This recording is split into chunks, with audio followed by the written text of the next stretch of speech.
ऋषि पंचमी व्रत कथा। भाद्रपद शुक्ल पक्ष की पंचमी को ऋषि पंचमी का व्रत किया जाता है।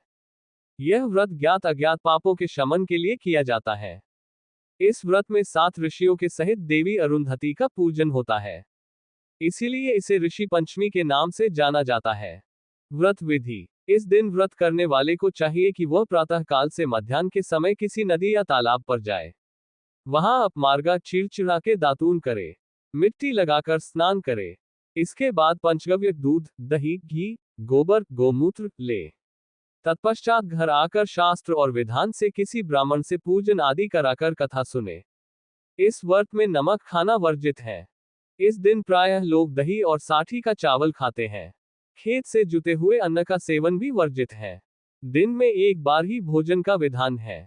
कलश आदि पूजन सामग्री को ब्राह्मण भोजन कराकर प्रसाद पाना चाहिए। सप्तऋषि। 1 कश्यपाय नमः, 2 अत्रेय नमः, 3 भारद्वाजाय नमः, 4 विश्वामित्राय नमः, 5 गौतमाय नमः, 6 जमदग्नये नमः, 7 वासिष्ठाय नमः, अंत में अरुंधते नमः करके पूजन संपन्न करना चाहिए। कथा शास्त्रानुसार राजा सिताश्व ने ब्रह्मा जी से पूछा, हे देव देवेश, मैंने आपके मुख से बहुत से व्रत सुने। अब मेरे मन में किसी एक पाप विनाशक व्रत के बारे में जानने की अभिलाषा है। कृपा करके आप उस व्रत को कहे। ब्रह्मा जी ने कहा, राजन, मैं उस व्रत को कहता हूं जो समस्त पापों का विनाशक है। राजन, उस व्रत का नाम ऋषि पंचमी व्रत है। इसी प्रसंग में महात्मा लोग पुरानी बात कहा करते हैं कि विदर्भ देश की राजधानी में उत्तंग नामक एक ब्राह्मण रहता था। उसकी सुशीला नाम की भार्या पत्नी थी। वह पति सेवा में पारायण थी। सुशीला के गर्भ से 2 संतानें उत्पन्न हुई, एक पुत्र और दूसरी पुत्री थी। पुत्र सर्वगुण संपन्न था। उसने वैद्य धर्म आदि का अच्छा अध्ययन किया था। उत्तंग ब्राह्मण ने अपनी कन्या का विवाह अच्छे कुल में कर दिया, पर हे राजन, प्रारब्ध योग से वह कन्या विधवा हो गई। पतिव्रता धर्म का पालन करते हुए वह कन्या अपने पिता के घर आकर समय व्यतीत करने लगी। उत्तंग ब्राह्मण इस दुख से दुखी हो अपने पुत्र को घर पर छोड़ अपने पत्नी तथा पुत्री के साथ गंगा जी के तट पर जाकर निवास करने लगा। वहां जाकर अपने शिष्यों को वेद और अध्ययन कराने लगा। वह लड़की अपने पिता की सेवा शुश्रूषा करने लगी। एक दिन वह लड़की अपने पिता की सेवा करते दो थक गई और तब वह एक पत्थर पर जाकर सो गई। शयन करते ही उसके शरीर में कीड़े लग गए और सारा शरीर कृमि में हो गया। गुरु पुत्री की ऐसी दशा देखकर एक शिष्य बहुत ही दुखी होकर गुरु पत्नी के पास जाकर निवेदन कर कहा, हे माते, हम कुछ नहीं जानते आपके उस सच्चरित्र वाली आपकी पुत्री को क्या हो गया है। उनकी ऐसी दशा क्यों कर हो गई है। आज उनका शरीर दिखाई नहीं देता, मात्र कृमियां ही कृमियां दिखाई दे रही है। मां को ये वचन वज्राघात से लगे। मां तुरंत अपनी पुत्री के समीप गई। पुत्री की ऐसी अवस्था को देखकर विलाप करने लगी। छाती पर हाथ पीटती हुई पृथ्वी पर गिर पड़ी और मूर्छित हो गई।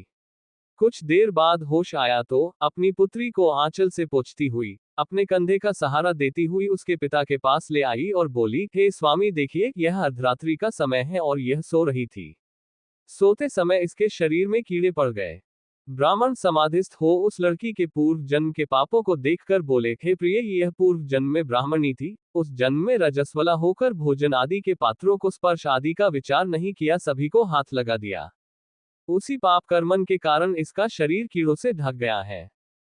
हे प्रिय, रजस्वला के समय स्त्री पापिन होती है। पहले दिन चांडालिनी, दूसरे दिन ब्रह्मघातिनी, तीसरे दिन धोबिन, चौथे दिन शुद्ध होती है। उसी जन्म में अपने सखियों के दर्शन से ऋषि पंचमी व्रत को देखकर भी उसका अपमान कर दिया था। दर्शन के प्रभाववश इसे पुनः ब्राह्मण कुल में जन्म मिला है। सुशीला ने कहा, हे स्वामी, ऐसे प्रभावी व्रत को हमें भी बताए, जिसके करने से महान पुण्य की प्राप्ति होती है।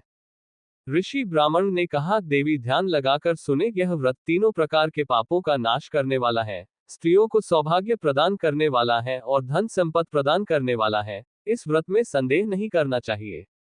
व्रत संपूर्ण विधि। देवी भाद्रपद शुक्ल पक्ष की पंचमी को किसी जलाशय में जाकर अपामार्ग का दातून कर मिट्टी के लेप से स्नान कर व्रत नियम को धारण करना चाहिए। तत्पश्चात सप्त ऋषियों का शास्त्रोक्त पद्धति के आधार पर पूजन करना चाहिए। ऋषियों को सुंदर अधोवस्त्र, यज्ञोपवीत, उपवस्त्र से अलंकृत करना चाहिए। अच्छे 2 फल नैवेद्य लेकर इनके साथ अर्घ्यदान करना चाहिए। उस समय सप्त ऋषियों 1 कश्यपाय नमः, 2 अत्रेय नमः, 3 भारद्वाजाय नमः, 4 विश्वामित्राय नमः, 5 गौतमाय नमः, 6 जमदग्नये नमः, 7 वासिष्ठाय नमः को नमस्कार कर अर्घ्य दान कर बोले, हे ऋषि गण कृपया मेरा अर्घ्य दान स्वीकार करे और प्रसन्न हो। अंत में अरुंधते नमः करके पूजन संपन्न करना चाहिए। इस व्रत में शाक का भोजन करना चाहिए। सभी तीर्थों में स्नान आदि से जो फल प्राप्त होता है वह सभी इस एकमात्र व्रत के प्रभाव से मिल जाते हैं। जो इस व्रत को करते हैं वे सुख संपन्न, रूप गुण संपन्न, पूर्ण काया से युक्त एवं पुत्र पुत्रादि आदि गुणों से भी सदा ही संपन्न रहते हैं। इस लोक के सभी भोगों को भोग कर परलोक में वैकुंठ की प्राप्ति होती है। ब्रह्मांड पुराण ऋषि पंचमी कथा। ब्रह्मांड पुराण से ली गई ऋषि पंचमी कथा के अनुसार सत्य युग में शेंजित नामक एक राजा राज्य करता था। उसके राज्य में सुमित्र नाम का एक ब्राह्मण रहा करता था। वह वेदों में पारंगत था। वह ब्राह्मण खेती द्वारा जीवन निर्वाह व परिवार का भरण पोषण करता था। उसकी पत्नी जयश्री सती साध्वी थी। वह खेती के कार्यों में भी अपने पति का सहयोग करती थी। एक बार रजस्वला अवस्था में अनजाने में उसने घर का सब कार्य किया और पति का स्पर्श भी कर लिया। देवयोग से पति तथा पत्नी का शरीर अंत एक साथ हो गया। रजस्वला अवस्था में स्पर्श आदि का विचार न करने से स्त्री कुतिया और पति ने बैल की योनि प्राप्त की। परंतु पूर्व जन्म में किए गए धार्मिक कर्मों के कारण पूर्व जन्म की स्मृति उन्हें बनी रही। संयोगवश इस जन्म में भी अपने ही घर में साथ दो अपने पुत्र और पुत्र वधू के साथ रह रहे थे। ब्राह्मण के पुत्र का नाम सुमति था। वह भी पिता की भांति वेदों का विद्वान था। पितृपक्ष में उसने अपने माता पिता के श्राद्ध के उद्देश्य से पत्नी से कहकर खीर बनवाए और ब्राह्मणों को निमंत्रण दिया।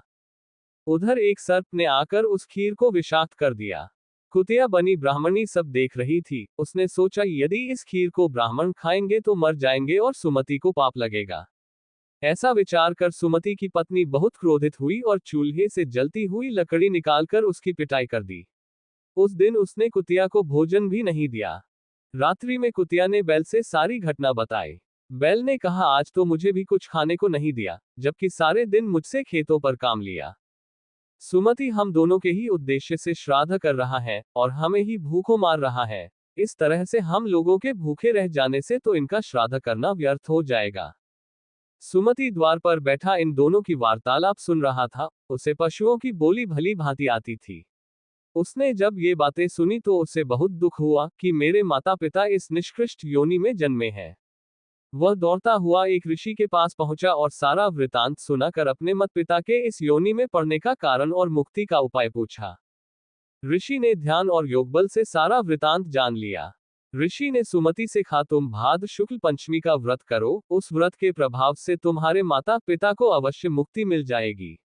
माता पिता भक्त सुमति ने ऋषि पंचमी का व्रत किया, जिसके प्रभाव से उसके माता पिता को पशु योनि से मुक्ति मिल गई। यह व्रत शरीर के अशुद्ध अवस्था में किए गए स्पर्शास्पर्श तथा अन्य पापों के प्रायश्चित के रूप में किया जाता है।